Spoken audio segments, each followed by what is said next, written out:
Saya selalu katakan kepada orang-orang yang misalnya ya mau menikah nih ya. Kalau kamu mau berhasil dalam hidupmu, kamu akan menemukan kesempatan yang luar biasa. Kamu mau menjadi orang yang tepat dalam hidupmu. Kejar persiapannya, jangan kejar eventnya. Banyak orang kejar event pernikahannya, minta di konseling cuma sebulan aja. Bahkan ada yang pernah datang ke saya dan istri saya bilang, boleh konseling pranikah nggak Pak? Nikahnya kapan? Minggu depan, goodbye saya bilang. Ngeri amat, minggu depan mau nikah, konselingnya seminggu sebelumnya. Yang dikejar eventnya soalnya.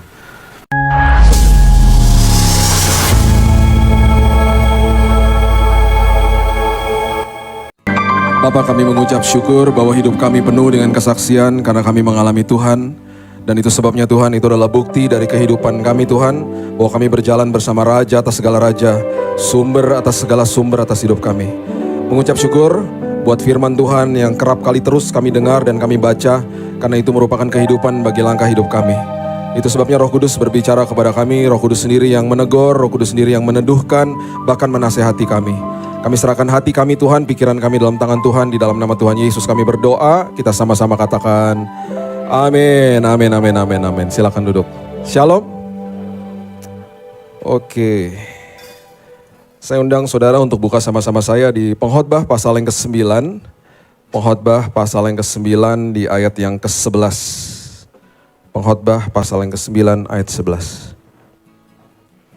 Firman Tuhan mengatakan begini, lagi aku melihat di bawah matahari bahwa kemenangan perlombaan bukan untuk yang cepat. Keunggulan perjuangan bukan untuk yang kuat. Juga roti bukan untuk yang berhikmat.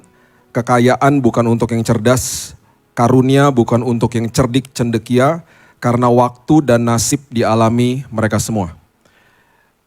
Rangkuman sebenarnya dari ayat ini adalah Salomo lagi memberitahu kepada kita bahwa keberhasilan hidup ini, anak-anak Tuhan, itu sama sekali gak ada hubungannya sama kehebatan, kekuatan, jejaring yang kita punya. Semuanya itu karena waktu dan nasib. Itu adalah bahasa aslinya Aleph and Taf, itu bahasa Ibraninya. Bahasa Yunaninya adalah Alfa dan Omega. Bahasa saya nih ya, semuanya karena Tuhan. Awal sampai akhir semua karena Tuhan. Jadi Tuhan bisa angkat orang yang dianggap dunia tidak direken gitu, orang Belanda bilang. Itu akan dibawa tinggi sama Tuhan ketika Tuhan lihat isi hatinya dia. Semuanya itu karena Tuhan. Itu sebabnya kita ini, kalau kita sadar bahwa kita memiliki Allah Elohim kita, yang merupakan pencipta hidup kita sadar bahwa dalam sekejap waktu kita bisa lenyap dari dunia ini. Di tahun 2010, papa saya lagi nonton televisi dan lagi nonton TV, tiba-tiba bersama dengan adik saya, dia memejamkan matanya dan seolah-olah sepertinya dia tidur. Adik saya tidak sadar bahwa ternyata dia sudah dipanggil pulang sama Tuhan. Waktu saya dikasih tahu itu sepertinya, dia kasih tahu itu seperti kayak telepon dicopot chargernya. Secepat itu. Dia pergi dengan sangat tenang. Di tahun 2008 dia pernah kena stroke dan dia katakan begini sama mama saya. Siapa yang bayarin rumah sakit? Karena waktu itu dia gak ada asuransi. Mama bilang anak-anak. Dia sempat bilang begini, kalau saya pergi atau saya nantinya jika sampai ada apa-apa lagi, saya gak mau masuk rumah sakit. Biarkan Tuhan panggil saya dengan tenang. Saya gak mau nyusahin anak-anak. Dan betul di tahun 2010, dia perginya betul-betul dengan sangat tenang. Dia antar mama saya ke pintu gerbang, pintu pagar maksudnya. Karena mama itu ada sel grup, ada kelompok sel di sebelah rumah. Sebelah rumahnya tuh rumah kakaknya juga sih sebenarnya. Jadi dia pergi 6:30 malam itu, mama sama papa di pintu depan, papa bilang ini, ayo masuk. Yemar, papa aja dulu gitu. Dia bilang, dia suruh-suruh masuk. Mereka saling pandang-pandangan, itu pandangan terakhir. Mama masuk ke kelompok sel, tiba-tiba papa masuk ke dalam rumah, karena dia mau temenin cucu, biasanya dia ikut sama mama. Dia nonton TV sama adik saya dan cucunya. Dan dalam waktu sekejap dia menundukkan kepala. Adik saya pikir dia tidur. Setelah 15 menit, Pak, badannya langsung gubrak. Udah pergi sebelumnya. Itu perjumpaan terakhir sama mama. Mama ditelepon dari sebelah. Saya lagi on the way ke sini, ke Plaza Indonesia. Anak-anak saya lagi ulang tahun. Saya dipanggil pulang. Saya ingat kata-kata dokter di tahun 2008. Pak, fungsi jantung tinggal 30% ya Pak. Kalau ada serangan lagi Pak, Biasanya Pak, lewat Pak. Gitu. Dokter bilang gitu. Jadi waktu adik saya bilang papa kolaps, saya udah langsung dalam hati, aduh udah gak ada dia. Saya udah gak ketemu lagi. Saya jumpa dia udah di UGD, sudah jadi jenazah. Dalam waktu yang sekejap, dipanggil pulang. Tapi kabar baik bagi saya hari itu, walaupun saya menangis, saya kehilangan sahabat saya. Di dalam kekristenan tidak ada kematian, karena kematian sudah dikalahkan sama Yesus. Di dalam kekristenan kita hanya meninggalkan dunia ini. Kematian bukan berarti lenyap, kematian hanya pindah tempat. Kita dipanggil pulang ke markas besar. Dan di Tesalonika dikatakan janganlah berduka seperti orang yang tidak memiliki pengharapan, karena satu hari kita akan berjumpa lagi dengan mereka. Memang berat untuk berpisah secara fisik, tetapi satu hari kita akan berjumpa dengan mereka. Ya, ayat ini sekali lagi sedang mengajarkan kepada kita, di dalam Tuhan gak ada istilah yang namanya kebetulan. Semuanya sudah rancangan yang indahnya Tuhan. Nah, saya mau bagikan sebentar aja ya di siang hari ini, bahwa setiap kali kita masuk ke dalam waktunya Tuhan, ketika kita masuk ke dalam kairosnya Tuhan, Tuhan menyediakan kesempatan yang tepat dan orang yang tepat dalam hidup ini. Dan Tuhan mau bawa kita ke dalam waktunya Dia. Waktunya Dia bukan waktu kita. Ya, saya nggak punya waktu untuk bongkar semuanya di kejadian itu. Bahkan di kejadian pertama itu Dia sudah kasih tahu sama manusia bahwa Dia tidak dibatasi sama waktunya manusia. Kita terbatas dengan kronos. Kronos berarti dari kata, kemudian ada kata chronological dan lain sebagainya. Kita terbatas dengan 24 jam per hari. Di dalam 24 jam ada menit, ada detik, dan seterusnya. Bahkan Alkitab katakan umur manusia 70 kalau kuat 80 tahun. Jangan stres gitu ngeliatin saya, itu ayat Alkitab. Langsung berhitung ya ampun tinggal segini. Ajari aku menghitung hari-hariku sedemikian, sehingga aku bertindak bijak. Aku gak tahu ayatnya. Bertindak bijaksana. Jadi sebentar memang, hanya sebentar aja ya. Jadi apapun yang terjadi, kita harus paham bahwa di hari Senin besok, Tuhan sudah ada di sana. Menyiapkan yang terbaik bagi kita. Dia menembus waktunya manusia. Dia tidak terbatas dalam waktunya manusia. Ya, kita terkurung di dalam kronosnya kita. Itu sebabnya seringkali kita akan dibawa sama Tuhan ke dalam waktunya Dia. Kairosnya Dia. Di dalam kairosnya Dia itu Dia sudah siapkan kesempatan yang tepat. Dan dia siapkan juga orang yang tepat dalam hidup ini. Untuk dipertemukan kepada kita. Tugas kita hanya satu. Persiapan aja. Persiapan tuh bahasa dunia sebenarnya. Kalau bahasa Alkitabnya taat aja, sebenarnya sih begitu ya. Jadi saya selalu katakan kepada orang-orang yang misalnya ya mau menikah nih ya. Kalau kamu mau berhasil dalam hidupmu, kamu akan menemukan kesempatan yang luar biasa. Kamu mau menjadi orang yang tepat dalam hidupmu. Kejar persiapannya, jangan kejar eventnya. Banyak orang kejar event pernikahannya. Minta di konseling cuma sebulan aja. Bahkan ada yang pernah datang ke saya dan istri saya bilang, boleh konseling pranikah nggak Pak? Nikahnya kapan? Minggu depan. Goodbye saya bilang. Ngeri amat minggu depan mau nikah, konselingnya seminggu sebelumnya. Yang dikejar eventnya soalnya. Akhirnya ada satu anak, satu pasangan gitu ya, satu hari datang kepada saya. Ini sudah lama sih ya kejadiannya. Dia datang kepada saya habis ibadah bilang begini, Kak saya minta di konseling. Saya udah antipati karena saya udah dengar kebanyakan dan saya udah kesal duluan biasanya. Sampai akhirnya saya minta maaf. Saya dalam hati gini, aduh ini lagi. Berapa lama lagi mau nikah? Tiba-tiba dia bilang gini, 1,5 tahun lagi Kak, katanya. Wow, kok kamu bisa punya paradigma seperti begitu? Aku udah dengar khotbahnya Kakak, kami mau persiapkan diri kami Kak. Saya nggak tanya sama istri saya, langsung saya iyain. Mereka datang setiap hari Rabu ke rumah. Jam 7.30 malam bisa stay sampai jam 12 malam. Mereka diproses Tuhan 1,5 tahun. Mereka hampir putus, mereka berkelahi depan kita. Saya diberkati, istri saya diberkati. Lihat prosesnya mereka. Bahkan satu hari mereka bilang gini sama saya, Kak kita ambil keputusan. Keputusannya apa? Kita nggak mau pegangan tangan. Nggak mau pegangan tangan? Emang kenapa? Iya Kak, mungkin yang lain nggak apa-apa ya. Cuman kalau kita pegangan tangan suka ada listriknya katanya. Emang kenapa kalau pegangan tangan? Kalau ntar pegangan tangan, abis itu pegangan pinggul, ntar tiba-tiba Kak, tiba-tiba kita tidur bareng, tiba-tiba ada anak. Ya ampun, dari cuma pegangan tangan doang. Iya Kak, jadi kita komitmen pegangan tangan cuma pas nyebrang aja. Saya kan ngeliatin prosesnya mereka, ya mereka segitunya gitu loh mau jaga kekudusan. Saya nggak pernah nangis datang ke sebuah pernikahan.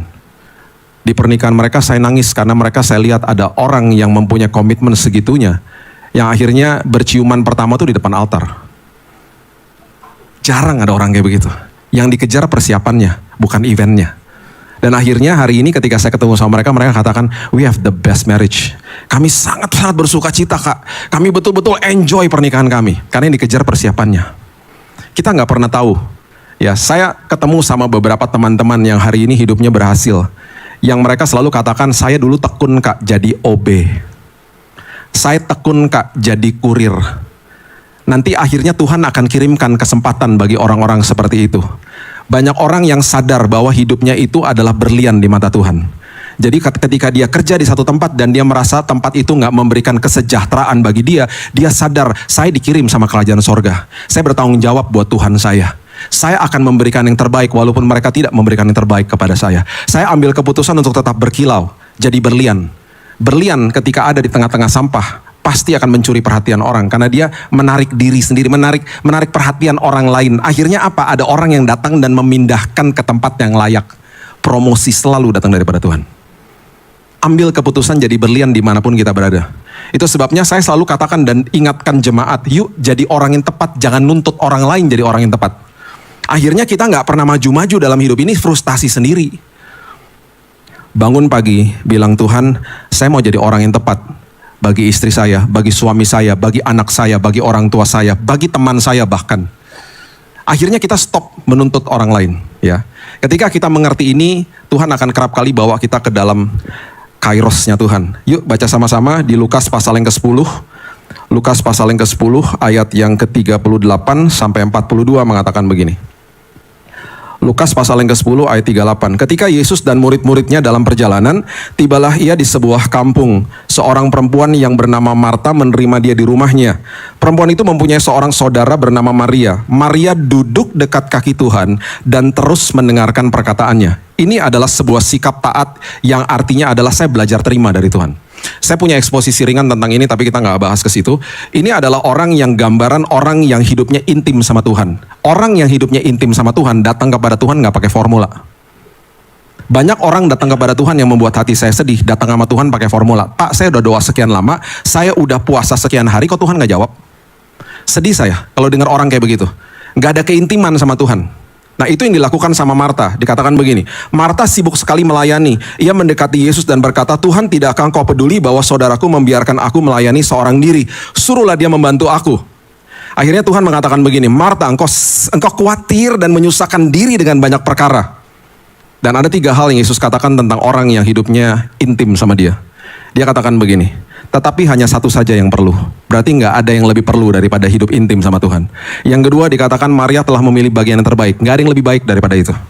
Dan dikatakan ini yang ketiga. Yang ke-1 sama 2 dia akan ngerti lah. Kalau ketika dikasih tahu kita juga akan ngerti lah. Oke, saya ngerti. Yang ketiga ini luar biasa. Dikatakan begini, yang tidak akan bisa diambil daripadanya. Di situ menjadi pertanyaan, tidak bisa diambil daripadanya apa ya? Maria juga pasti mikir, nggak bisa diambil daripada saya apa ya? Rupanya Yesus sedang mempersiapkan sebuah kesempatan yang sangat indah bagi dia. Ada favornya Tuhan bagi dia. Sebelum dia naik ke kayu salib, di Yohanes 12, dia mampir lagi ke rumahnya Maria. Coba lihat Yohanes 12, ayat yang pertama sampai ayat yang ke-6 mengatakan begini, sampai ayat yang ke-7. Yohanes 12 ayat yang pertama. 6 hari sebelum Paskah, Yesus datang ke Betania, tempat tinggal Lazarus yang dibangkitkan Yesus dari antara orang mati. Di situ diadakan perjamuan untuk dia dan Marta melayani, sedang salah seorang yang turut makan dengan Yesus adalah Lazarus. Okay. Maka Maria mengambil setengah kati minyak narwastu murni yang mahal harganya, meminyaki kaki Yesus dan menyaikanya dengan rambutnya dan bau minyak semerbak di seluruh rumah itu. Minyak narwastu, ya botolnya segini aja harganya udah 100.000. Pernah tumpah di rumah saya karena teman saya pecahin di rumah saya. Nggak sengaja jatuh pecah. 10 hari setelah dipel tetap wangi minyak narwastu. Berarti dari fakta itu kita sudah mengerti bahwa kalau dilumuri minyak narwastu itu baunya nggak hilang-hilang. Oke, peristiwa ini adalah peristiwa yang terjadi beberapa hari sebelum Yesus naik ke kayu salib. Oke, kemudian di ayat yang keempat dikatakan begini. Yudas Iskariot, seorang dari murid-murid Yesus yang akan segera menyerahkan dia berkata, minyak narwastu ini kenapa nggak dijual 300 dinar dan uangnya diberikan kepada orang miskin? Kan mahal harganya. Dikatakan begini, hal itu dikatakan bukan karena ia memperhatikan nasib orang-orang miskin, melainkan karena ia adalah seorang pencuri, sering mengambil uang yang disimpan dalam kas yang dipegangnya, ya, orientasinya uang. Oke. Ayat yang ke-7, maka kata Yesus, ini luar biasa, ini ada kesinambungan dengan yang tadi dia katakan nggak bisa diambil daripadanya. Dia katakan begini, biarkanlah Maria melakukan hal ini untuk mengingat hari penguburanku. Rupanya, satu-satunya wanita yang memiliki kesempatan untuk melumuri tubuh Yesus dengan wangi-wangian hanya Maria. Ingat ada 3 wanita datang ke kubur Yesus, bawa rempah-rempah. Dan mereka saat itu merupakan kehormatan bagi wanita Yahudi untuk membawa rempah-rempah, wangi-wangian untuk dilumuri kepada tubuh jenazah daripada teman atau kerabat mereka. Ketemu nggak sama Yesus? Nggak ketemu. Yesus sudah bangkit. Mereka nggak dapat kesempatan itu. Rupanya satu-satunya wanita yang memiliki kesempatan melumuri tubuh Yesus dengan wangi-wangian hanya Maria. Dan saya percaya ketika Yesus naik ke kayu salib, di situ baru dia sadar. Oh, rupanya saya toh yang satu-satunya punya kesempatan ini. Orang yang intim sama Tuhan akan dibawa ke dalam kairosnya dia. Akan dibawa ke dalam waktunya dia. Itu sebabnya perhatikan hidup ini, jangan dipimpin sama emosi. Berkali-kali dalam hidup ini, kita pernah ngalamin telat, kita pernah ngalamin delay, kita pernah ngalamin sesuatu yang akhirnya perjalanan kita terhambat gara-gara faktor eksternal. Selalu bilang apa? Terima kasih Tuhan. Karena Engkau tahu apa yang akan terjadi di depan saya. Kalau saya sampai ke delay, sampai terlambat hari ini, pasti ada sesuatu yang Tuhan mau jaga dalam hidup saya. Beberapa minggu yang lalu, saya ada jadwal khotbah jam 7 malam di hari kerja. Jadi saya nggak bisa main-main sama waktu. Karena ibadahnya itu ada di Pacific Place. Dan saya tahu Sudirman pasti macet, saya tinggal di daerah Cempaka Putih. Perjalanan ke sana paling nggak sejam lah karena macet rush hour. Ya. Dan saya udah wanti-wanti nih, jam 6 saya udah harus berangkat. Supaya on time sampai ke sana. Waktu mau berangkat, udah siapin semuanya, mobilnya udah senyawa, ganjil genap gitu ya. Saya cari kunci mobil, nggak ada. Mobilnya ada, kuncinya nggak ada. Terus saya mulai ingat, oh duh, biasanya kalau kunci nggak ada, itu kebawa sama istri. Istri lagi nggak di rumah. Saya telepon dong, sayang kamu di mana? Di Hotel Borobudur. Coba kamu cek tas kamu, ada nggak kunci mobil? Oh Tuhan Yesus katanya. Waktu saya dengar oh Tuhan Yesus, ya udahlah, berarti kunci ada di situ. Kesel dong, itu udah jam 6. Berarti apa? Harus order Gokar. Nunggu lagi kan? Saya order Gokar. Puji Tuhan datangnya cepat. Karena rupanya dia baru dropin orang di sebelah rumah. Baru dropin adik ipar saya. Sebelah rumah itu adik saya tinggal di situ. Ya, jadi adik ipar saya baru dropin. Jadi dia cepat datangnya. Waktu saya naik mobil, kesel hati saya. Karena dalam hati gini, udah telat deh pasti deh. Duduk di mobil, tiba-tiba supirnya begini. Terus dia lihat HP. Pak, ini Bapak bukan? Dikasih lihat videonya. Iya, saya baru nonton khotbah Bapak. Kok tiba-tiba Bapak ada di mobil saya Pak? Oh luar biasa Pak. Seperti Bapak di drop dari surga katanya gitu. Saya baru nonton Pak. Saya baru drop orang di sebelah rumah. Saya dikirimin video dari di grup keluarga katanya. Saya buka video Bapak. Tiba-tiba saya dapat orderan. Saya jemput. Orangnya sama Pak. Kayak di sini Pak. Bapak mau kemana Pak? Saya bilang, Pak jalan Pak. Jangan ngobrol. Saya telat. Saya mau khotbah Pak. Kita ngobrol sampai jalan aja Pak. Jadi akhirnya sepanjang perjalanan dia curhat. Pak mohon maaf ya Pak. Saya boleh gak konseling Pak katanya. Ini waktu luar biasa Pak. Saya lagi cari jawaban dalam hidup saya. Saya minta konseling Pak sama Bapak, boleh Pak. Kira-kira kita sampai di tempat tujuan 1 jam Pak. Boleh 1 jam Pak. Oh boleh Pak. Masa bilang gak boleh? Jadi kita konseling di mobil. Setelah kita konseling tiba-tiba dia nangis. Sampai di tempat tujuan, saya digerakkan Tuhan, doakan Bill. Saya bilang, Pak parkir dulu aja Pak. Ini saya telat 5 menit, enggak apa-apa lah, udah parkir dulu ya sebentar Pak. Saya berdoa Pak, buat Bapak. Boleh Pak? Oh boleh dong Pak. Kita doa. Dia nangis. Sampai selesai saya dipuaskan. Waktu saya keluar dari mobil saya bilang, terima kasih Tuhan. Kunci dibawa sama istri. Kalau enggak saya enggak ketemu sama dia. Padahal kesal di awal. Semua yang Tuhan lakukan, dia membawa kesempatan bagi orang-orang yang taat. Dia bawa kesempatan yang indah bagi orang-orang yang taat sama firman-Nya. Dia pertemukan dengan orang-orang yang tepat dalam hidupnya. Lukas 22, coba lihat. Lukas 22, ayatnya dimulai dari ayat yang ke-7, mengatakan begini. Lukas 22. Maka tibalah hari raya roti tidak beragi, yaitu hari di mana orang harus menyembelih domba Paskah. Yesus menyuruh Petrus dan Yohanes. Perhatikan ini luar biasa ini. Dia menyuruh Petrus sama Yohanes, katanya pergilah persiapkan perjamuan Paskah bagi kita supaya kita makan. Oke. Terus mereka tanya, di mana Tuhan engkau kehendaki kami mempersiapkannya? Jawab Yesus, dia katakan begini, apabila kamu masuk ke dalam kota, kamu akan bertemu dengan seorang yang membawa kendi yang berisi air. Ikutilah dia ke dalam rumah yang dimasukinya.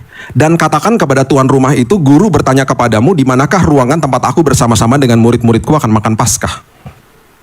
Lalu orang itu akan menunjukkan kepadamu sebuah ruangan atas yang besar yang sudah lengkap, di situ kamu harus mempersiapkannya. Ya. Jadi kuncinya adalah kamu harus ketemu sama si pembawa kendi air. Si pembawa kendi air itu akan tunjukin rumah di mana nanti kita akan Paskah, perjamuan Paskah. Oke? Ayat 13, maka berangkatlah Petrus dan Yohanes. Dan mereka, Alkitab mengatakan dengan jelas, mendapati semua seperti yang dikatakan Yesus kepada mereka. Semuanya, detail, in detail. Lalu mereka mempersiapkan Paskah. Alkitab tidak mendokumentasikan jam berapa, di persimpangan mana, pakai jubah warna apa si pembawa kendi air, kendinya warna apa. Enggak, Alkitab tidak mendokumentasikan dengan lebih detail. Pasti ada lebih detail lagi. Karena saat itu nggak ada HP. Kalau ada HP kan gampang. Terus, Yohanes, ini nomor HP si pembawa kendi air. Lu telepon dia ntar ya. Kan gampang, tinggal masuk kotak. Lu pembawa kendi air ya, lu di mana sih gitu. Sekarang kalau kita ketemu kan gampang, tinggal pakai HP. Misalnya yang belum pernah ketemu saya, paling gampang ketemu saya. Pak Billy yang mana ya? Ini Pak baru masuk dalam ruangan yang kayak pentolan korek tuh Pak. Nah itu Pak, bohlam lampu. Nah itu kan langsung kelihatan. Bapak yang mana Pak? Baju kotak-kotak, langsung ketemu. Ini enggak, mereka harus berdasarkan penjelasan Yesus.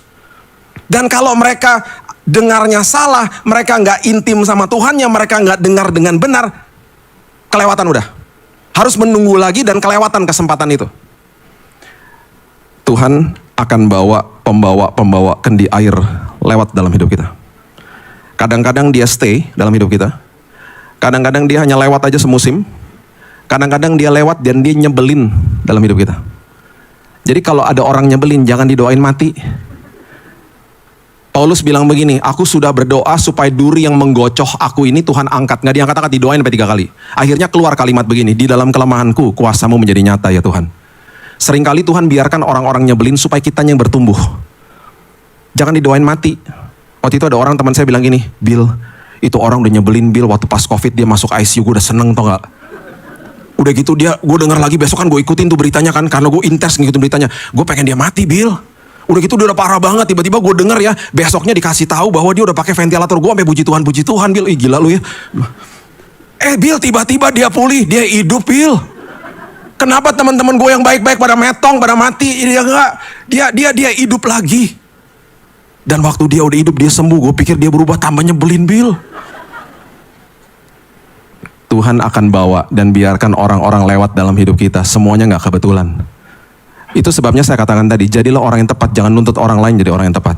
Jadilah orang yang tepat bagi orang lain. Kita merdeka akhirnya, ya. Saya akan kasih kesaksian ini, ya. Sebagai penutup saya akan kasih kesaksian ini. Di tahun 2000, ya, saya masuk ke dalam industri rohani lah, ya. Mungkin saya udah pernah saksikan orang tua kami, keluarga besar kami mendirikan Yayasan Immanuel tahun 67. Jadi saya besar nih di dalam keluarga yang ya ada toko buku rohani, ada penerbitan rohani, bantu-bantu hamba Tuhan tuh dari saya kecil lah. Papa saya pendiri Gideon, salah satu pendiri Gideon Indonesia lah. Jadi saya hidup di ranah seperti begitulah, yang orang Jakarta bilang udah bukan Kristen lagi, Kristen pakai Kristen banget gitu ya, udahlah. Udah gitu Manado lagi ya, Kristen. Udah gitu ngomong Belanda lagi, udah Kristen banget ya udah. GPDI pula gitu zaman dulu ya. Jadi udah, pokoknya udah deh. Udah deep-rooted lah pokoknya. Nah, waktu dengan bertambahnya waktu, saya bertobat terima Yesus tahun 98 gitu ya. Saya nggak pernah bertobat awal-awalnya karena saya pikir itu cuma agamawi aja lah. Di tahun 2000 saya join dengan keluarga saya di Immanuel saat itu. Saat itu Tuhan bicara sama saya dengan detail, bilang gini, Bill, ini industri rohani, nggak punya asosiasi. Industri rohani itu besar, ada toko buku rohani, ada penerbitan rohani. Waktu saat itu ada musik label, masih ada CD dan lain sebagainya. Ada distributor rohani, ada media rohani. Besar dan gak punya asosiasi. UKM-nya ratusan. Yang buat kantong kolekte, buat perjamuan kudus, itu ada yang buat, itu ada suppliernya. Ada gift items dan lain sebagainya. Ayo satukan mereka Bill gitu.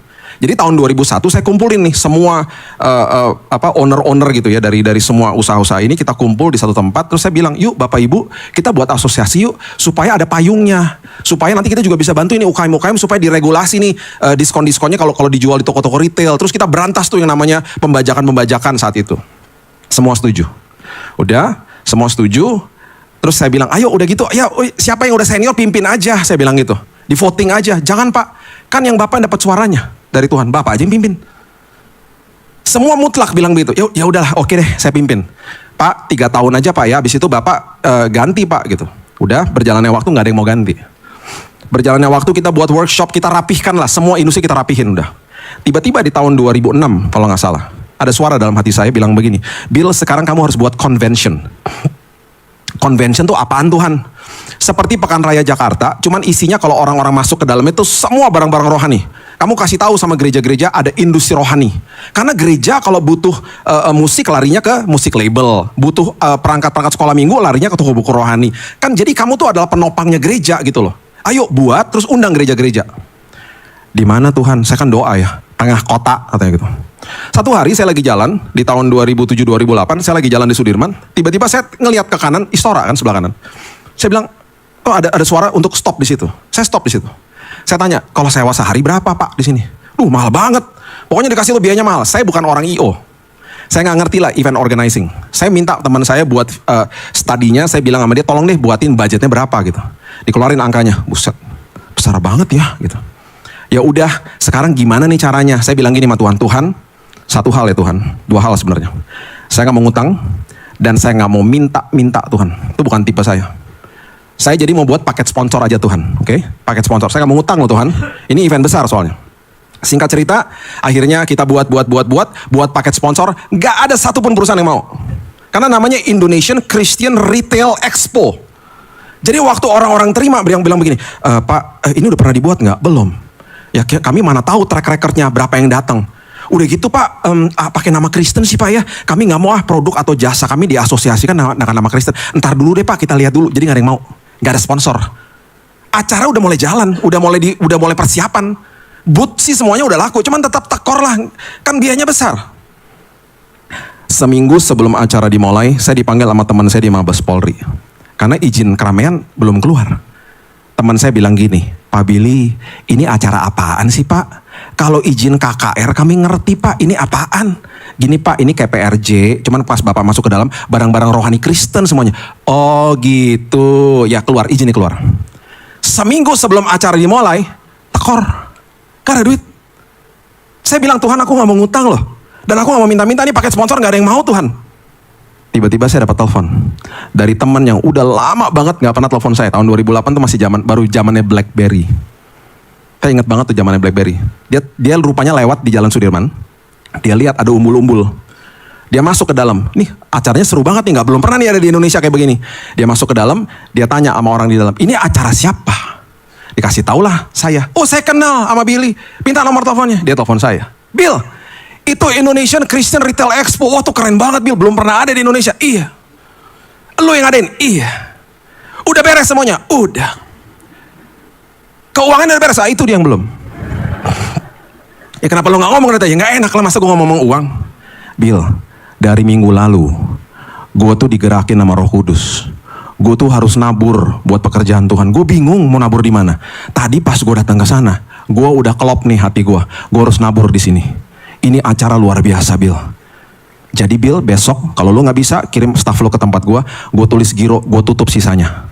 Dia bilang gitu. Saya bilang ini enggak, jangan. Gue balikinnya gimana? Gue gak mau dibalikin, gue mau nabur. Dan jangan sebut nama gue. Dia bilang gitu. Bapak Ibu, dia adalah pembawa kendi air yang Tuhan kirim dalam hidup saya. Di momen itu, acaranya berhasil. Acaranya selesai. Gak ada utang, yang datang 15.000. Di beberapa bulan setelah itu saya dipanggil karena ada rep dari Amerika datang karena mereka udah biasa buat kayak gitu di luar negeri dan di Asia juga banyak lah yang buat kayak gitu. Indonesia pertama kali kan. Jadi saya dipanggil ke Amerika, ke kota Atlanta. Ya, saya suka ngikutin memang convention mereka tiap tahun. Saat itu dipanggil khusus sebagai tamu khusus lah gitu. Saya juga heran kenapa dipanggil tamu khusus. Tiba-tiba mereka bilang gini, Pak Billy sini Pak, maju ke depan. Lagi acara begini, rame-rame sama semua chapter presiden dari semua dunia, seluruh dunia.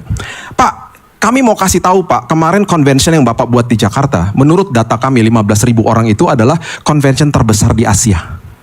Ngalahin Singapura, Hong Kong, semua yang udah bertahun-tahun udah buat. Gimana Pak kiat-kiatnya? Coba share sama kita. Yang saya share begini, semua keberhasilan, semua kesuksesan itu semuanya karena Alpha dan Omega, Alf dan Taf. Karena semuanya karena Tuhan, bukan karena saya. Itu karena Tuhan mempertemukan saya dengan orang yang tepat dan dengan kesempatan yang tepat. Jadi itu yang saya share. Saya pulang ke Indonesia, hati saya lega banget. Saya bilang, Tuhan, terima kasih, hutang lunas. Tiba-tiba ada suara lagi, enak aja. Itu baru permulaan, siap-siap buat yang kedua. Aduh. Tahun 2009 saya ngadep lagi sama teman-teman di Mabes Polri. Saya bilang, Pak, gimana ya Pak kalau buat lagi tahun ini? Jangan Pak, ini tahun pemilu. Waktu itu tahun 2009 tahun pemilu kan. Jangan Pak, tahun pemilu. Jangan buat kayak ginian dulu Pak. Saya keluar dari Mabes Polri, hati saya penuh dengan sukacita. Dalam hati saya gini, kalau perlu tiap tahun pemilu Tuhan. Supaya gak usah buat lagi kayak begini-begini. Tahun 2012, tiba-tiba ada Mall of Indonesia datangin saya, kontak saya. Dia bilang gini, Pak, ini is a perfect place. Dulu di Mall of Indonesia di bawah itu kosong. Cuman ada Carrefour, depannya kosong. Pak, buat di sini aja Pak. Saya ngobrol sama wali kota Jakarta Jakarta Utara saat itu. Bapak Ibu tahu, Kelapa Gading adalah daerah di Indonesia dengan gereja terbanyak per kapita. Jadi saya baru tahu juga saat itu ada 167 pintu gereja di seluruh Kelapa Gading. Ibadah itu dari pagi sampai malam ada 400 ibadah. Sampai-sampai saya bilang, ini Holy Land loh ini. Kalau Bapak Ibu gak punya uang ke Israel, ke Kelapa Gading itu udah tanah suci itu. Pantesan kalau ke Kelapa Gading rada-rada silau, akan terang kumpul sama terang. Makanan cenderung asin karena garam ketemu sama garam. Kalau gak ngerti firman bingung, apaan sih maksudnya. Jadi it's a perfect place lah buat di situ. Jadi saya bilang sama orang Moy, saya bilang, oke, Bu, kita buat di sini. Persiapan lagi kan, saya udah agak tenang karena udah pernah ditolong Tuhan sebelumnya kan. Saya bilang sama tim lagi, udah buat paket sponsor aja. Kembali lagi nggak ada yang mau, nggak ada yang mau. Saya bilang, Tuhan ini gimana sih?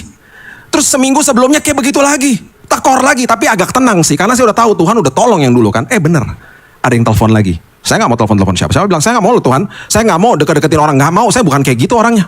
Ditelepon sama teman saya, ibu-ibu, Bill, itu acara luar biasa tuh yang tahun 2008 di Istora. Ini yang kedua ya.